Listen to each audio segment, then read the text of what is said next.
que ver lo de la tabla periódica. Entonces es importante que ya busquen una tabla periódica y la vamos a ver, la vamos a explicar para que ustedes tengan ahí. Otra cosa que poco a poco vamos a ir entrando, pero sí vayanlo viendo, vayan buscando los radicales. Son compuestos que tienen ya un formato. Ya les había yo comentado que vieran lo de la nomenclatura, empiecen a estudiar, porque es donde vamos a incidir ahorita para lo de la evaluación. Eso, miren, son 3 cosas: la nomenclatura, la tabla periódica y los radicales, que son los que nos vamos a ver precisados a que ustedes lo hagan. Entonces sí es importante que le pongan atención aquí a lo que sigue, porque sí ya es una situación un poquito más complicada. Más complicada en el sentido de que ustedes van a tener que usar su creatividad, su inteligencia para desarrollar los modelos que vamos a ver aquí. Tenemos unos modelos de química que ustedes van a desarrollar. Yo les llamo estos modelos de fórmulas desarrolladas, pero para lo cual pues tienen que saber la fórmula desarrollada, tienen que saber algunos conceptos de que ya ustedes ya los han visto, de valencias positivas y negativas y cómo están y cómo interactúan. Bueno, entonces, pues esta es parte de lo que ya vamos a empezar prácticamente en esta semana y en la otra. Vamos a ver todo esto. Entonces es importante que estén aquí conscientes de todo ello. ¿Algún comentario, alguna pregunta que tengan por ahí, chicos, chicas? Y les doy las gracias. Discúlpenme por esta inasistencia, ¿no? Pero voy a tratar de no recuperar, pero sí ya tengo ahí las situaciones de cómo es lo que vamos a llevar. ¿Alguna pregunta, algún comentario, algo que no haya quedado claro? Chicos, chicas, ¿no? No, profesor. Bueno, muy amables. Entonces vamos a ver. Miren, aquí tengo ya prácticamente un resumen, ¿no? De lo que ustedes vieron con el átomo. Bueno, pues ahí ya estamos ahí en lo que tenemos del grupo, ¿sí? Y vamos a ver ahora lo que tenemos ya. Vamos a empezar con lo de la tabla periódica. Y aquí hay un resumen que yo hice para que ustedes lo tengan ahí de las características del átomo, ¿no? ¿Qué es lo que nos va a interesar? Y esto está prácticamente en la tabla periódica. En la tabla periódica tenemos que los estados de oxidación y la valencia, pues casi es lo mismo, ¿no? También nos referiríamos a la masa atómica como el peso atómico de los átomos. El número atómico, pues ahí lo dice, que son los protones, el periodo, etcétera, ¿no?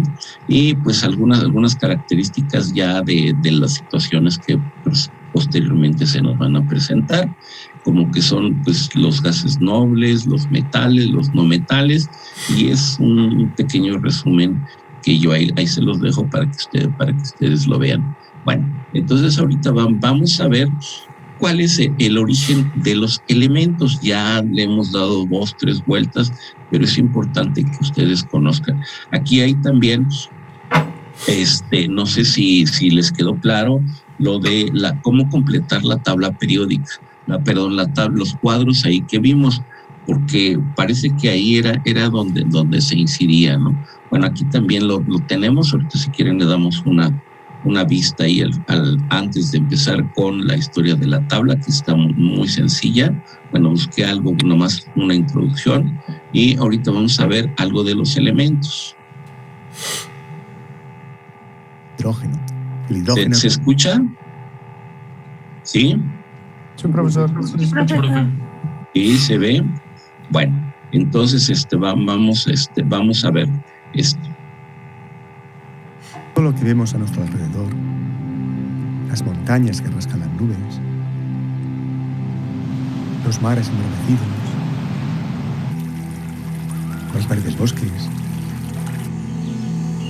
las plantas realizando la fotosíntesis, los bellos y gráciles animales, las aves voladoras, nuestras máquinas, los amigos y familia que nos rodean, la Tierra en la que vivimos, el Sol que nos alumbra, los planetas, las galaxias remotas o una simple tarta de manzana. Todo ello, todo está hecho con solo los 92 elementos químicos estables combinados adecuadamente.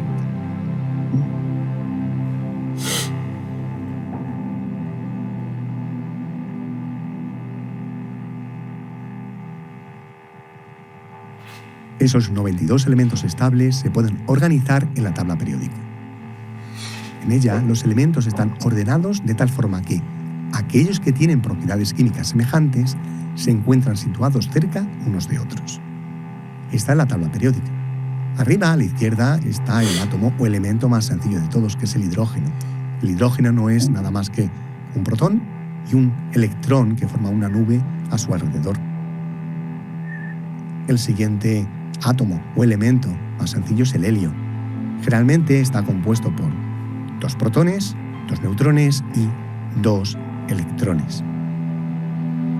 Como podemos ver, la tabla periódica se complica según leemos de izquierda a derecha y de arriba a abajo, que es como aumenta su número atómico, es decir, el número de protones de su núcleo, o lo que es lo mismo, el número de electrones de su nube electrónica, que es al fin y al cabo lo que les da las propiedades químicas.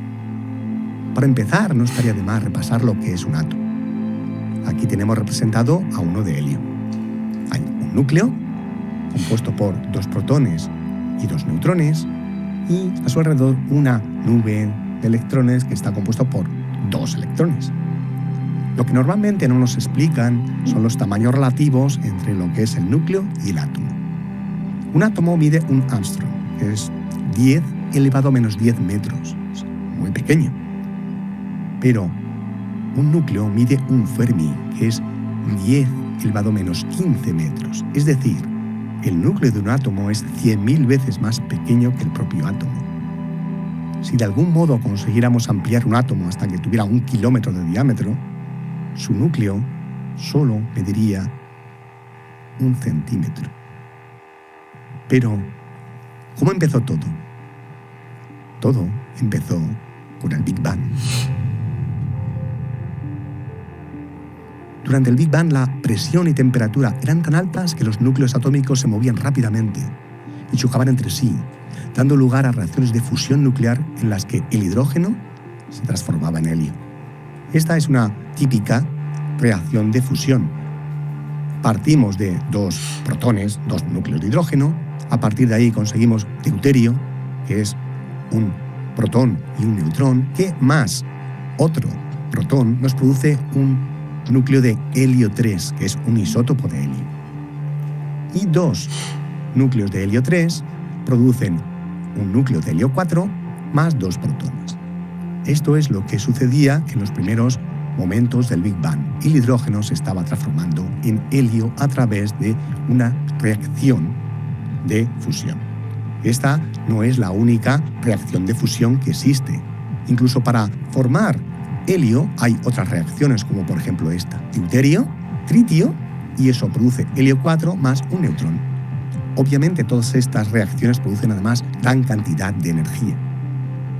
El universo, según se expandía, se enfriaba y las reacciones de fusión nuclear cesaron porque no se daban las condiciones suficientes para ello. A los 15 minutos habían cesado completamente. Ya no había reacciones de fusión, ya no se producía más helio a partir del hidrógeno.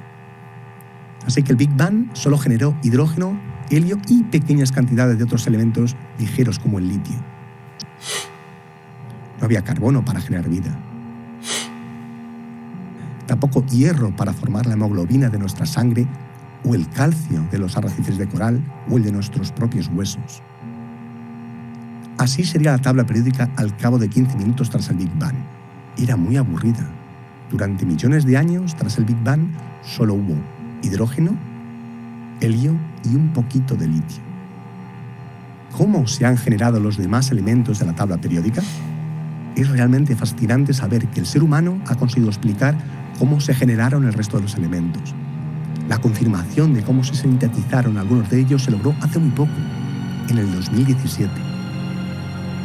Vamos a ver que la vida y muerte de las estrellas determinó la aparición de los elementos que no fueron generados en el Big Bang. Según la gravedad fue agregando el gas de hidrógeno y helio, se formaron las estrellas. El material en el interior de una estrella está muy caliente y a muy alta presión. En sus interiores se dan reacciones de fusión nuclear que, a partir de elementos ligeros, se da lugar a elementos más pesados. Algunas veces esas reacciones son mediadas por catalizadores nucleares, como en el caso de la cadena del carbono que vemos aquí, en donde hay ciertos núcleos que se conservan, pero netamente vamos provocando reacciones de fusión. Pero conforme aumentamos el número de nucleones del átomo resultante, nucleones en este caso son los protones y neutrones, más extremas son las condiciones de presión y temperatura que se necesitan para la fusión y menos energía se produce. Para que se tenga algo interesante como carbono, oxígeno, fósforo o nitrógeno, elementos que permiten el ADN de la vida, tal y como la conocemos, y elementos más pesados como el hierro de nuestros aceros, se necesitó que se formaran estrellas masivas. Este es el esquema de una estrella masiva. Tenemos una capa exterior de hidrógeno y helio y luego capas sucesivas de elementos cada vez más pesados. Se va produciendo la fusión en cada capa. Cada una de esas capas crece cada vez más rápidamente. De hecho, la capa inferior o el núcleo inferior de hierro y níquel crece muy rápidamente. Pero para que esto ocurra, se necesita que la estrella sea muy masiva. En el caso del Sol, esto no se puede dar. No hay presión ni temperatura suficiente como para fusionar el silicio, por ejemplo. Pero si tenemos una estrella masiva, sí que se dan esas condiciones y sí que podemos tener elementos más pesados. Es decir, que a partir de hidrógeno y helio se fueron formando elementos cada vez más pesados dentro de las estrellas. El hierro no produce energía si se fusiona, por lo que termina colapsando el núcleo de una estrella masiva y se produce una especie de rebote que hace que la estrella explote. Estas estrellas explotan como supernovas de tipo 2, esparciendo esos y otros elementos generados en la propia explosión por el espacio. Estos elementos permitirían la aparición de vida más tarde. Estas estrellas dejan detrás o bien un agujero negro o bien una estrella de neutrones. Esta es una foto de una estrella previa a la explosión en forma de supernova, a la izquierda, y a la derecha una vez que explotó como supernova. Esta supernova se dio en 1987 en la Gran Nube de Magallanes, que es una galaxia satélite a la nuestra. Lo que queda son remanentes, es decir, una burbuja de gas en expansión que se mueve muy rápidamente, como en este caso de aquí, o en esta, que es la famosa nebulosa del Cangrejo, fruto de una explosión de supernova. Las supernovas de tipo 2 generaron el carbono, nitrógeno, oxígeno y fósforo que forman el ADN o las proteínas de nuestro cuerpo. También otros elementos importantes para nosotros como el calcio de nuestros huesos o el hierro de la hemoglobina de nuestra sangre. La tabla periódica tendría en esa época, 100 millones de años tras el Big Bang, este aspecto. Como vemos, en la parte verde son los elementos que se generaron en estas explosiones de estrellas masivas. Hay otra parte que se generó durante el Big Bang, hidrógeno, helio y un poquito de litio, y también algún elemento que, por fisión de rayos cósmicos, pues también se produce. Pero, ¿y los demás elementos? Tuvieron que pasar otros 100 millones de años para que la colisión entre estrellas de neutrones produjera elementos más pesados y una hipotética civilización pudiera más tarde disponer de oro o plata y también, entre otros elementos exóticos, el xenón de los faros de nuestros automóviles. Acabamos de ver que tras la explosión de una supernova de tipo 2 puede quedar una estrella de neutrones, que no es más que un núcleo atómico de tamaño colosal. Ese núcleo de hierro ha colapsado tanto y la gravedad es tan intensa que los electrones han combinado con los protones y han formado neutrones. Al final queda una especie de sopa de neutrones. Este objeto, esta estrella de neutrones, está fuertemente magnetizada y su densidad es tan grande que una cucharadita tiene la misma masa que una montaña. Sería algo de este estilo. Pero el tamaño no es muy grande. Una estrella de neutrones tiene el tamaño de una ciudad. Al estar fuertemente magnetizada, pues tiene una serie de chorros que producen ondas de radio que además podemos detectar. Es lo que llamamos púlsares. Un púlsar no es nada más que una estrella de neutrones. No sabemos muy bien cómo es el interior de una estrella de neutrones, pero tiene que ser algo de este estilo. Tiene que tener una coraza muy gruesa, quizás de hierro, que mida pues 1 kilómetro, una cosa así. En el interior, pues esa sopa de neutrones, junto con otras partículas. Tiene que tener una masa, pues un poco mayor que la del Sol. Un objeto que se mueve muy rápidamente. Imaginemos algo que pesa como el Sol, mide solamente 19 kilómetros y se mueve muchas veces por segundo. A veces casi 1000 vueltas por segundo. Es ahora cuando podemos echar mano de la relatividad general y de las ondas gravitacionales. Según la relatividad general de Albert Einstein, la gravedad no solo curva el espacio y el tiempo. Además de fenómenos gravitatorios muy intensos, producen ondas gravitacionales, ondas en el propio espacio que se propagan a la velocidad de la luz. Fueron predichas hace más de un siglo y tuvieron que pasar 100 años para que pudiéramos detectarlas. Desde hace muy poco contamos con sistemas para sentirlas. Son interferómetros kilométricos capaces de ver cambios en el espacio de una 10.000ª del diámetro de un protón. ¿No es increíble? Ya hay 2 interferómetros LIGO en Estados Unidos y uno que se llama Virgo en Italia.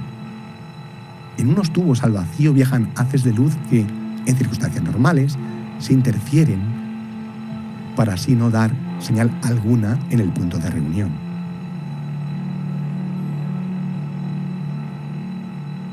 Pero cuando llega una onda gravitacional se producen cambios en la longitud del espacio que hace que las interferencias cambien, desvelándose así la presencia de estas ondas. Para generar ondas gravitacionales que se puedan detectar por estos instrumentos se necesitan eventos colosales, como la colisión de agujeros negros o de estrellas de neutrones. El 14 de septiembre de 2015, LIGO detectó por primera vez la colisión de 2 agujeros negros. Desde entonces se han ido descubriendo más de estos eventos. Ahora disponemos de una nueva ventana para observar el cosmos.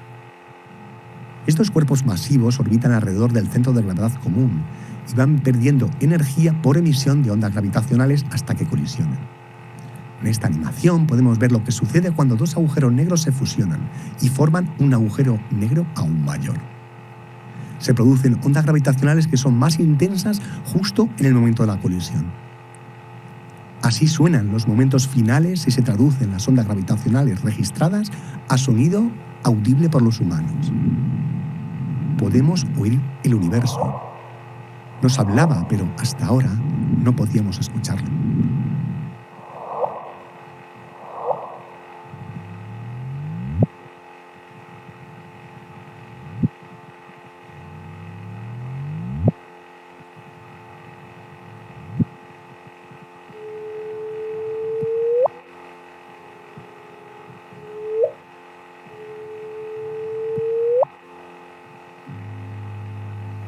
Si se trata de agujeros negros, no se expulsa material en la colisión, pues nada escapa a un agujero negro.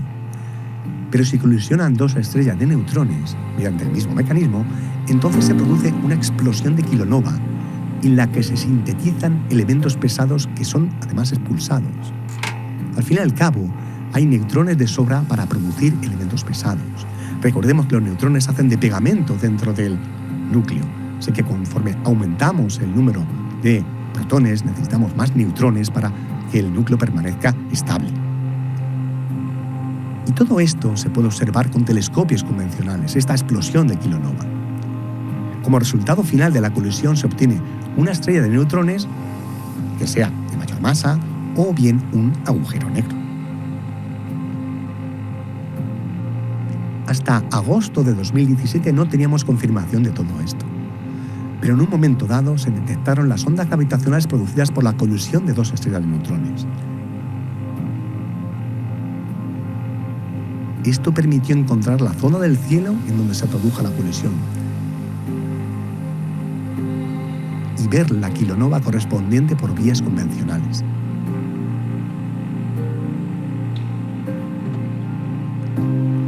Se tomaron espectros con telescopios durante varios días de esta kilonova y se vio cómo evolucionaba. Con ellos se reveló cómo surgen los elementos en este tipo de colisiones. En estas fotos se puede ver la kilonova en una galaxia a 130 millones de años luz de nosotros. Es el puntito amarillo recuadrado. Y además en las fotos inferiores se puede ver cómo fue evolucionando al cabo de los días. Este logro por parte del ser humano fue sencillamente fantástico. Se inauguró la astronomía multimensajero y se confirmó el origen de parte de los elementos de la tabla periódica. Así que la tabla periódica, o la composición del universo a los 200 millones de años tras el Big Bang, cuando ya se produjeron colisiones de estrellas de neutrones, sería esta. En naranja están los elementos que fueron sintetizados con este sistema de colisión de estrellas de neutrones. Ya esta tabla periódica se parece más a nuestra tabla periódica familiar, aunque las proporciones no son, digamos, las correctas, porque 200 millones de años tras el Big Bang es un periodo de tiempo largo, pero desde el Big Bang han pasado 13.800 millones de años. Durante todo ese tiempo han pasado muchas cosas. Por tanto, aún nos queda algo más y varios miles de millones de años por transcurrir si queremos terminar nuestra tabla. Las estrellas de baja masa, como el Sol, viven mucho más tiempo que las masivas. En el caso del Sol, por ejemplo, se formó hace 5.000 millones de años y seguirá funcionando por otros tantos. Durante 10.000 millones de años, la estrella permanece estable.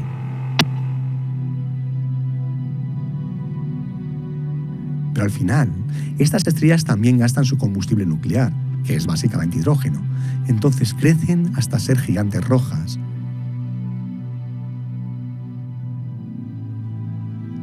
Al final, las capas externas de la atmósfera son expulsadas. Este tipo de estrellas dejan detrás uno de los objetos más bellos y efímeros del universo, las nebulosas planetarias. Gas y polvo que formaron esas capas externas de la estrella y que ahora se diluyen en el espacio vacío. En el interior queda centrada una enana blanca, el núcleo de la antigua estrella.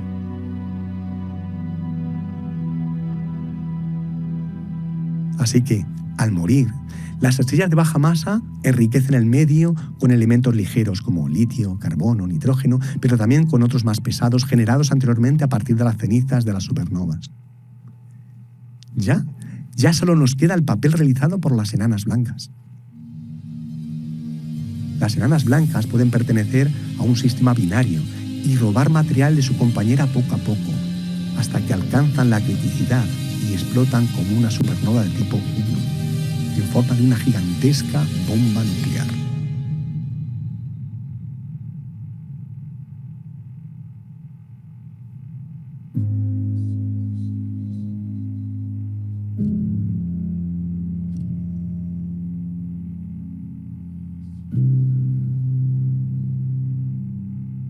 La enana blanca es completamente destruida y el medio interestelar se enriquece de más elementos.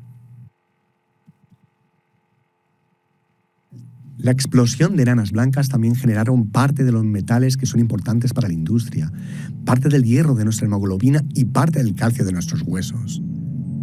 Pero también parte del azufre que está en la queratina de nuestros cabellos, así como parte del silicio que forma las montañas. Entonces, la tabla periódica, al cabo de 8.000 millones de años tras el Big Bang, sería algo así, básicamente igual a como es ahora. En esta tabla periódica, además, podemos ver las distintas proporciones en virtud o basándose en el origen de los elementos, cómo se han creado, cómo se han sintetizado. El Big Bang, la colisión de estrellas de neutrones, la muerte de estrellas de baja masa, la fisión por rayos cósmicos, la explosión de estrellas masivas, la explosión de enanas blancas.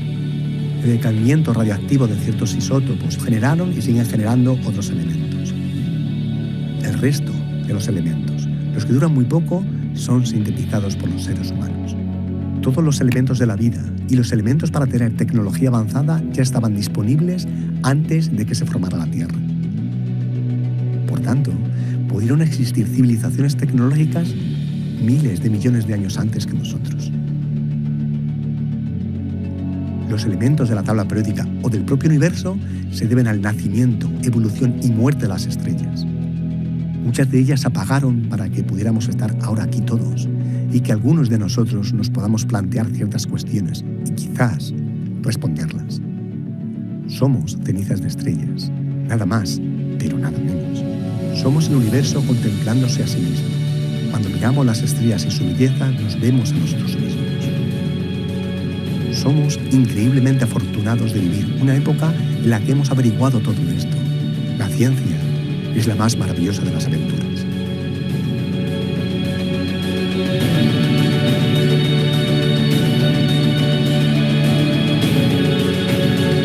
Bueno, ahí ya vieron cómo se formó, ¿no?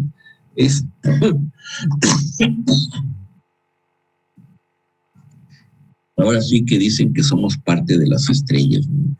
También, bueno, en algunas situaciones nos dicen que somos partes de Dios. Entonces vean que de todo esto, pues es interesante, pero aquí se vio un panorama de cómo es que se formaron todos los elementos.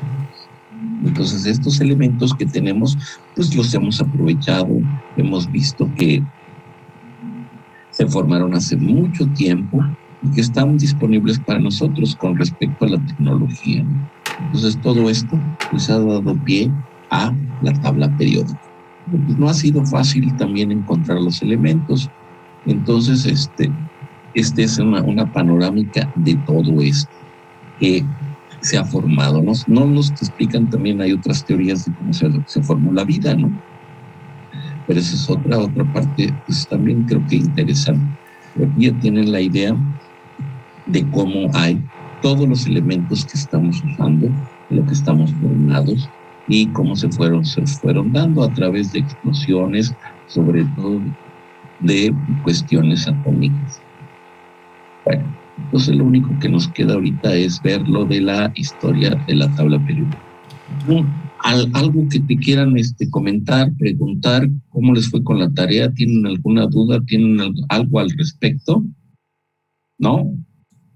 No, profesor, todo bien. Gracias. Sí, entonces, pues esto dura muy poquito. Este es un tema que podemos ver para que vean ya cómo se dio la tabla periódica, por favor.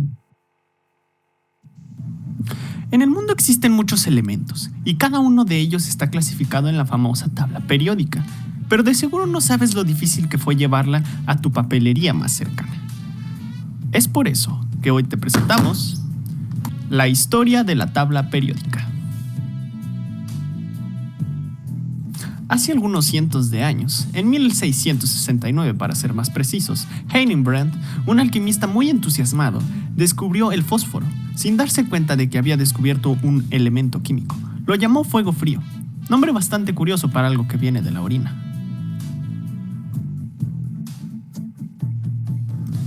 Nuevos descubrimientos se realizaron con el tiempo, y la necesidad de ordenar los elementos de forma efectiva comenzaba a ser un problema. Dalton propuso un sistema de símbolos para determinar los elementos, mientras que Berzelius mejoró e implementó la idea de Dalton haciendo la lógica más comprensible. Sin embargo, todo empezó a tomar lugar en 1817, cuando un científico llamado Johann Dobbergänger hizo observaciones específicas sobre el peso atómico del estroncio, el calcio y el bario. Además, en el año de 1829, propuso que en la naturaleza existían triadas de elementos de forma, que el central tenía propiedades que eran un promedio de los otros dos miembros, dando forma a la famosa ley de las triadas.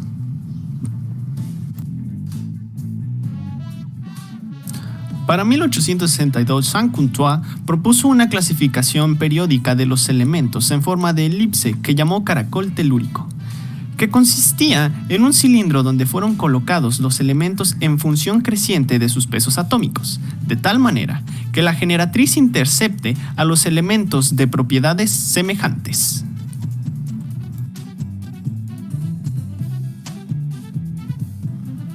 Pero Newlands no se quedó atrás, ya que en 1864 publicó su versión de la tabla periódica y propuso la ley de las octavas. Esta ley establecía que un elemento dado presentaría unas propiedades análogas al octavo elemento siguiendo la tabla, como una partitura en un pentagrama.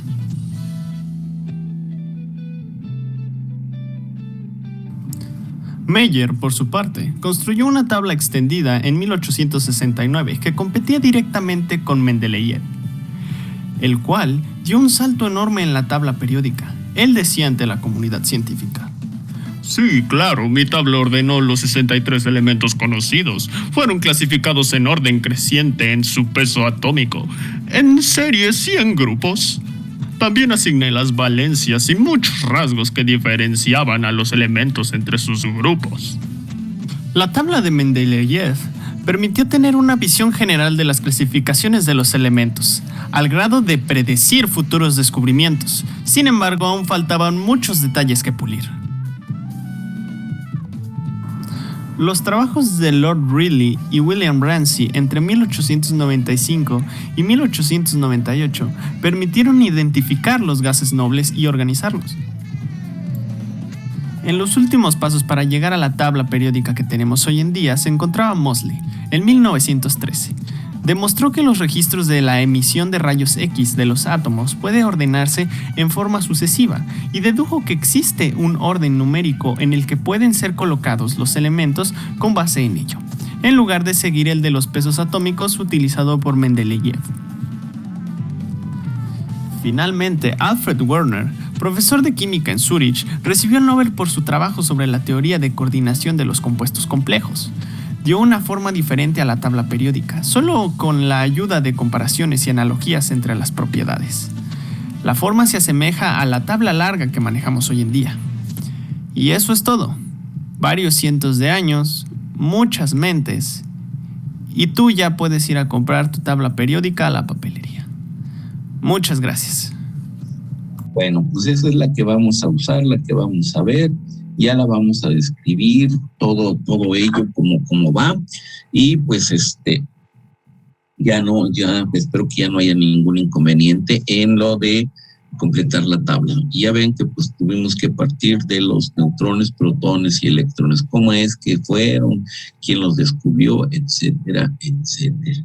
Entonces, pues ya llegamos a la tabla periódica, ya vieron cómo se originaron los elementos, y aquí hay una situación que se comentó, ¿no?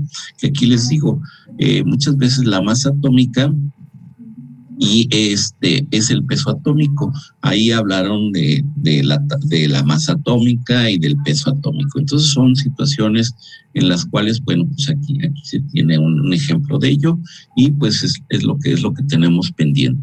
¿Algún comentario, alguna pregunta, por favor? ¿No? Chicos, chicas. No, profesor. ¿Seguros? Bueno, pues ya nada más sería que enviaran sus trabajos ahí con sus compañeros, por favor, para que pues ya hoy teníamos la entrega de lo que teníamos, bueno, de las tablas, las dos tablas que teníamos ahí pendientes, y pues con esto vamos a seguir adelante.